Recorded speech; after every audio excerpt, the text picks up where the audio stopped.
Hi friends, Nandini ಕಿಚನ್ಗೆ ಸ್ವಾಗತ. ಇವತ್ತು ನಮ್ಮನೇಲಿ ಮಾಡುವಂತಹ ಬಾಂಗಡೆ ಮೀನಿನ ಫ್ರೈ ಹೇಗೆ ಮಾಡೋದು ಅಂತ ನಿಮಗೂ ಕೂಡ ತೋರಿಸ್ಕೊಡ್ತಾ ಇದ್ದೀನಿ. ಇದಕ್ಕೆ ಯಾವುದೇ ಬಣ್ಣ ಕೂಡ ಬಳಸಲ್ಲ.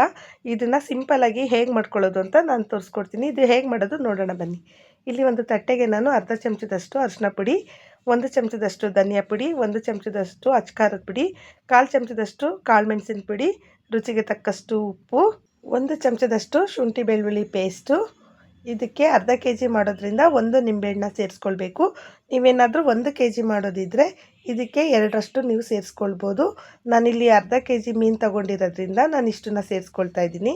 ನೋಡಿ, 1 ನಿಂಬೆಹಣ್ಣು ರಸ ಸೇರಿಸ್ಕೊಂಡ್ಮೇಲೆ ಇದಕ್ಕೆ 2ರಿಂದ 3 ಚಮಚದಷ್ಟು ಎಣ್ಣೆ ಕೂಡ ಸೇರಿಸ್ಕೊಳ್ಬೇಕು. ಈಗ ಇದನ್ನೆಲ್ಲ ನೋಡಿ ಈ ರೀತಿ ಚೆನ್ನಾಗಿ ಮಿಕ್ಸ್ ಮಾಡ್ಕೊಳ್ಬೇಕು. ಶುಂಠಿ ಬೆಳ್ಳುಳ್ಳಿ ಪೇಸ್ಟು ಚೆನ್ನಾಗಿ ಮಿಕ್ಸ್ ಆಗೋಷ್ಟು ಈ ರೀತಿ ಚೆನ್ನಾಗಿ ಕಲಿಸ್ಕೊಂಡ್ರೆ ಸಾಕು. ನೋಡಿ, ಈ ರೀತಿ ಗಟ್ಟಿನೇ ಇರಬೇಕು. ಇದಕ್ಕೆ ಯಾವುದೇ ಥರ ನೀರು ಹಾಕಬಾರ್ದು.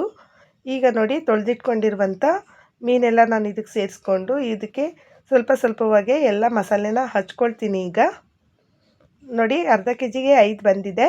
ಇದನ್ನು ಎಲ್ಲ ಸ್ವಲ್ಪ ಸ್ವಲ್ಪವಾಗಿ ಈ ರೀತಿ ಹಚ್ಕೊಳ್ಬೇಕು. ಈ ರೀತಿ ಮಧ್ಯ ಏನಾದರೂ ಕಟ್ಟಿಂಗ್ ಇಲ್ಲ ಅಂತ ಹೇಳಿದ್ರೆ ನೀವೇ ಸ್ವಲ್ಪ ಚಾಕುಲಿ ಕಟ್ ಮಾಡಿಕೊಂಡ್ರೆ ಸಾಕು. ನೋಡಿ, ಈ ರೀತಿ ಇದೆ. ಇದನ್ನು ಸ್ವಲ್ಪ ಕಟ್ ಮಾಡ್ಕೊಳ್ತೀನಿ ಈಗ ನಾನು. ನೋಡಿ, ಈಗ ಮಧ್ಯದಲ್ಲಿ ಸ್ವಲ್ಪ ಕಟ್ ಮಾಡ್ಕೊಂಡಿದ್ದೀನಿ. ಈ ರೀತಿ ಕಟ್ ಮಾಡಿಕೊಂಡ್ರೆ ಒಳಗಡೆ ಎಲ್ಲ ಮಸಾಲೆ ಚೆನ್ನಾಗಿ ಹಿಡಿಯುತ್ತೆ. ಎಲ್ಲದಕ್ಕೂ ಈ ರೀತಿ ಸವರ್ಕೊಳ್ಬೇಕು. ಒಳಗಡೆ ಜಾಸ್ತಿ ಹಾಕಬಾರ್ದು. ಒಂದು ಸಲ ಈ ರೀತಿ ಸ್ವಲ್ಪ ಸ್ವಲ್ಪವಾಗಿ ಮಾಡಿಟ್ಕೋಬೇಕು. ಮತ್ತೆ ಒಂದು ಕೋಟು ನಾನು ಈ ರೀತಿ ಮಾಡಿಟ್ಕೊಂಡಿದ್ದೀನಿ. ಇದನ್ನು ಒಂದು ಅರ್ಧ ಗಂಟೆ ಮ್ಯಾರಿನೇಟ್ ಆಗೋಕ್ಕೆ ಬಿಡಬೇಕು. ಅರ್ಧ ಗಂಟೆ ಆದಮೇಲೆ ನಾನು ಒಂದು ಕಬ್ಬಿಣದ ತವ ತಗೊಂಡಿದ್ದೀನಿ. ಇದಕ್ಕೆ ಒಂದು 150 ಗ್ರಾಮಷ್ಟು ಎಣ್ಣೆನ ಸೇರಿಸ್ಕೊಳ್ಬೇಕು. ಎಣ್ಣೆ ಸ್ವಲ್ಪ ಚೆನ್ನಾಗಿ ಬಿಸಿ ಆಗಬೇಕು. ತಕ್ಷಣವೇ ಹಾಕಿದ್ರೆ ಚೆನ್ನಾಗಿ ಗರಿಗರಿಯಾಗಿ ಬರಲ್ಲ. ಎಣ್ಣೆ ಬಿಸಿ ಆದಮೇಲೆ ಈ ರೀತಿ ಒಂದೊಂದಾಗಿ ನಾವು ಸೇರಿಸ್ಕೊಳ್ತಾ ಹೋದರೆ ತುಂಬ ಚೆನ್ನಾಗಿ ಬರುತ್ತೆ. ಇದನ್ನು 2 ಸೈಡು ಬೇಯಿಸ್ಕೊಳ್ಬೇಕು. ನೋಡಿ, ಈಗ ಕೆಳಗಡೆ ಒಂದು ಸೈಡ್ ಬೆಂದಿದೆ. ಇದನ್ನು ಈ ರೀತಿ ಉಲ್ಟಾ ಮಾಡ್ಕೊಳ್ಬೇಕು. ಈ ರೀತಿ ಉಲ್ಟಾ ಮಾಡಿಕೊಂಡು 2 ಸೈಡು ಬೇಯಿಸ್ಕೊಂಡ್ರೆ ತುಂಬಾ ಚೆನ್ನಾಗಿ ಬರುತ್ತೆ. ಬಾಂಗಡೆ ಮೀನು ಸ್ಪೆಷಲ್ ಏನಂತ ಹೇಳಿದರೆ ಇದು ಸಾಫ್ಟಾಗಿ ಮಾಡಬಾರ್ದು. ಯಾವಾಗಲೂ ಇದನ್ನು ಗರಿಗರಿಯಾಗೆ ಮಾಡ್ಕೊಳ್ಬೇಕು. ಇದನ್ನು 2 ಸೈಡು ಈ ರೀತಿ ಚೆನ್ನಾಗಿ ತಿರುಗಿಸ್ತಾ ಇರಬೇಕು. ನೋಡಿ, ಇಷ್ಟು ಫ್ರೈ ಆಗಬೇಕು. ಆವಾಗ ನಿಮಗೆ ರುಚಿ ಕೂಡ ತುಂಬ ಚೆನ್ನಾಗಿ ಬರುತ್ತೆ.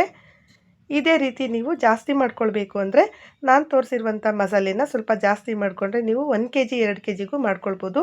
ನೋಡಿ, ಈಗ ಎಷ್ಟು ಚೆನ್ನಾಗಿ ಬಂದಿದೆ. ನೀವು ಕೂಡ ಮನೆಯಲ್ಲಿ ಒಂದು ಸಲ ಟ್ರೈ ಮಾಡಿ. ಖಂಡಿತ ರುಚಿ ನಿಮಗೆಲ್ಲ ಇಷ್ಟ ಆಗುತ್ತೆ. ಈ ವಿಡಿಯೋ ಇಷ್ಟ ಆದರೆ ಲೈಕ್ ಮಾಡಿ, ಶೇರ್ ಮಾಡಿ, ಕಮೆಂಟ್ ಮಾಡಿ, ಸಬ್ಸ್ಕ್ರೈಬ್ ಮಾಡೋದನ್ನು ಮರಿಬೇಡಿ. ಇನ್ನೂ ಹೆಚ್ಚಿನ ವೀಡಿಯೋಗಳಿಗೆ ನನ್ನ ಚಾನಲ್ನ ಬೆಲ್ ಐಕಾನ್ ಪ್ರೆಸ್ ಮಾಡಿ.